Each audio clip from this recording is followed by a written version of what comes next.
அரசியல் இயக்கமாக உரிமை உருவாகி 2 ஆண்டுகள் நிறைவு பெறுவதை முன்னிட்டு எதிர்வரும் நவம்பர் 30ஆம் தேதி மாலை 3 மணி முதல் 5 மணி வரை ஸ்லாங்கூர் ஷாலாம் IDCC மாநாட்டு மையத்தில் உரிமை மாநாடு நடைபெற உள்ளது. உரிமை நாள் 2025 என்ற கருப்பொருளில் நாடு முழுவதிலும் இருந்து உரிமை இயக்கத்தின் உறுப்பினர்கள் ஒன்று கூடுவதுடன் குரலற்றோரின் உரிமை குரலாக, குறிப்பாக மலேசிய இந்திய சமுதாயத்தின் அரசியல் உரிமைக்கான உறுதியை வெளிப்படுத்தும் வகையில் இந்த மாநாடு ஏற்பாடு செய்யப்பட்டுள்ளதாக உரிமையின் தலைவர் பேராசிரியர் டாக்டர் பி ராமசாமி வெளியிட்டுள்ள அறிக்கையில் தெரிவித்தார். இம்மாநாட்டில் கலந்து கொள்ளும்படி பல்வேறு அரசியல் கட்சிகளின் தலைவர்களுக்கும் அழைப்பு விடுக்கப்பட்டுள்ளது.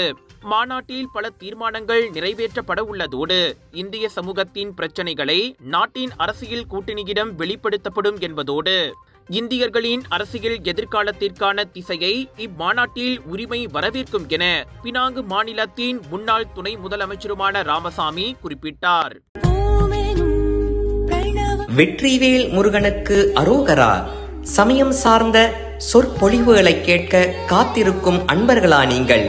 இதோ உங்களுக்காக சமய மாநாடு 2025 ஜொஹோர் குலுவாங் தமன் பிர்சாத்து ஸ்ரீ வேல்முருகன் ஆலயத்தில் சமய மாநாடு நடைபெற திருவருள் கூடியுள்ளது.